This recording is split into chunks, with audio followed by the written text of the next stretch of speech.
उसमें ये कहा गया है, अभी कह रहे हैं ये जो राज्यसभा में जो बिल पारित हुआ है, तो बिल पारित हुआ नहीं है, बिल पेश किया है। बिल पेश करते हुए वो कह रहे हैं कि इस देश में संविधान कहता है कि सभी के लिए समान कानून हो, जबकि संविधान ये कहता है कि ये देश विविधताओं का है। इस देश में अलग अलग धर्म, भाषा, बोली, संस्कृति, पहनावा, इन सबसे मिलकर के ये देश बना है और उस देश का ये संविधान है। लेकिन ये लोग, इनकी नजर पूरी तरह से हमारे इस जमीन पर है।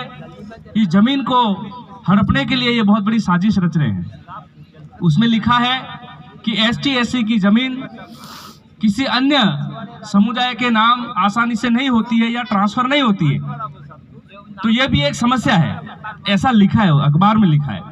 अभी अखबार की कटिंग मोबाइल में आप देख रहे हो कि समान नागरिक संहिता आने से जमीन भी ट्रांसफर होगी, ऐसा कह रहे हैं वो।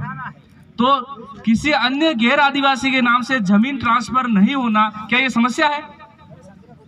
ये कोई समस्या नहीं है, लेकिन उनको मालूम है कि ये जमीन कैसे ली जाए, तो उस जमीन को हड़पने की बहुत बड़ी साजिश है दोस्तों।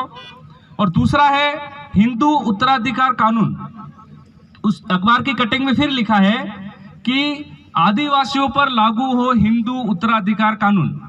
इसका मतलब यह है कि जैसे गैर आदिवासी की जो बेटियां हैं, उनकी जो लड़कियां हैं, उन लड़कियों को अपने पिता के संपत्ति का हिस्सा मिलता है, जो भी हो, चाहे पैसा हो, चल संपत्ति हो या अचल संपत्ति हो, या कोई जमीन हो या जो भी हो, वो अपनों को छोड़ करके, आदिवासियों को छोड़ करके ये जो कानून है वो गैर आदिवासियों पे लागू है, लेकिन आदिवासियों पे लागू नहीं है कि अपने पिता की संपत्ति या पैतृक संपत्ति का हिस्सा अपनी बेटी को मिलना ही चाहिए, ये कोई जरूरी नहीं है।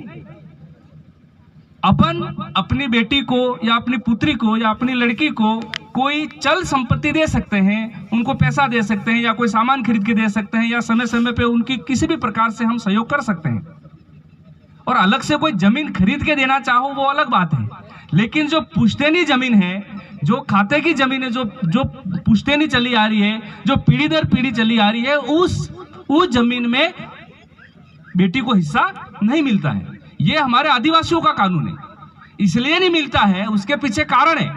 कारण ये है कि जैसे बेटी को अगर जमीन में से हिस्सा मिला, जैसे 1 बीघा जमीन है, एक बेटा और एक बेटी है, और आधा बीघा जमीन अगर बेटी को मिला, तो कल को वो बेटी अगर किसी गैर आदिवासी के साथ शादी कर ले, अगर माँ बाप के कहने में नहीं माने, जैसा आज हो रहा है, पहले तो नहीं होता था, लेकिन आज ये समस्या है।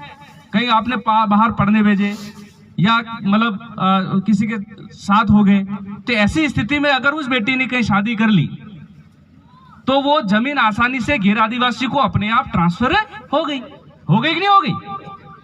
भाई जो बेटी ने शादी ही दूसरी जाति में कर ली, तो और आपकी जो आधा बीघा जमीन है वो वैसे जा रही है, उसके खाते चढ़ रही है, तो वो जमीन तो सामने वाले की हो गई। कोई बामोड़ ले जाएगा या हरदार ले जाएगा, तेली तंबोली ले जाएगा, या पसा कया का एससी समुदाय का व्यक्ति ले जाएगा, या ओबीसी का ले जाएगा। एक बात है थोड़ी देर के लिए, ऐसा होगा नहीं, लेकिन हो सकता है।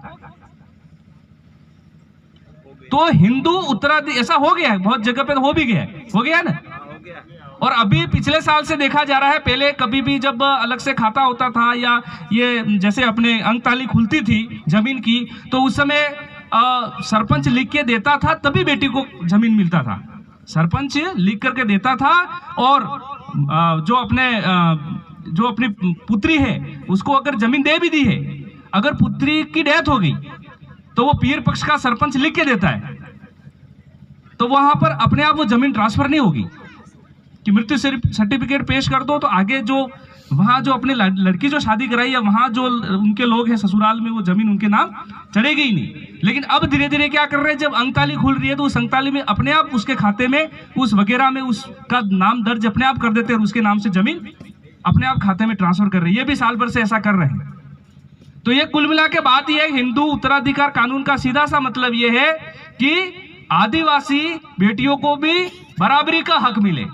भाई हम तो ऑलरेडी बराबर हैं, हम तो बेटियों को, ऐसा पहला समुदाय है इस दुनिया में जहां बेटा और बेटी को समान अधिकार प्राप्त है। जमीन का मामला अलग है। तो ये कहीं न कहीं ऐसा एक बरगला रहे हैं अपने समाज को, और अपने ही नेताओं के द्वारा ये एक बिल पेश किया जा रहा है। जैसे राज्यसभा में ये बिल डॉक्टर किरोड़ी लाल के हाथ से पेश कराया, तो ये कुल्हाड़ी के हत्थे को ही आगे कर रहे हैं, ताकि वो ये बताना चाहते हैं कि आदिवासियों ने ही ये बिल पेश किया है। कहने का मतलब आदिवासी ही चाहता है कि बराबरी का हक मिले। भाई बराबरी का हक तो ऑलरेडी हम आदिवासियों को दे रखा है हमारे पुरखों ने।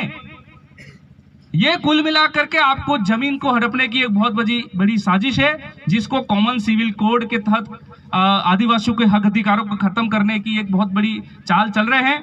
दूसरा है uniform, UCC, uniform civil code, एक जैसा यूनिफॉर्म होना चाहिए। ये कहीं न कहीं जो मुस्लिम कम्युनिटी में जो उनका धर्म के आधार पर जो पहनावा है, वो उनका अपना रीति रिवाज है, तो उसको आड़े रख करके आदिवासियों के ऊपर भी इसको थोपना चाहते हैं। तो आज अपन सब जो ये गमछे बांध रहे हैं, हरिये कामटी है, आपने ये भी कहीं न कहीं ये लोग इस पे भी जो हमारे औजार हैं, इन पे भी ये पाबंदी लगाने की कोशिश कर रहे हैं। तो मेरे कहने का मतलब है कि ये जो अभी ये जो चल रहा है, इसका विरोध करना चाहिए, और भारी से भारी संख्या में इसका हमको विरोध करके फिर बड़ा जन आंदोलन करना चाहिए, ऐसा में व्यक्तिगत सुझाव है। और हमको बोलने का मौका दिया, यहाँ बुलाया, आमंत्रित किया, आप सबके दर्शन लाभ प्राप्त हुए, बहुत बहुत धन्यवाद, आभार आप सबकी जी। जय जवाहर, जय आदिवासी, जय भील प्रदेश।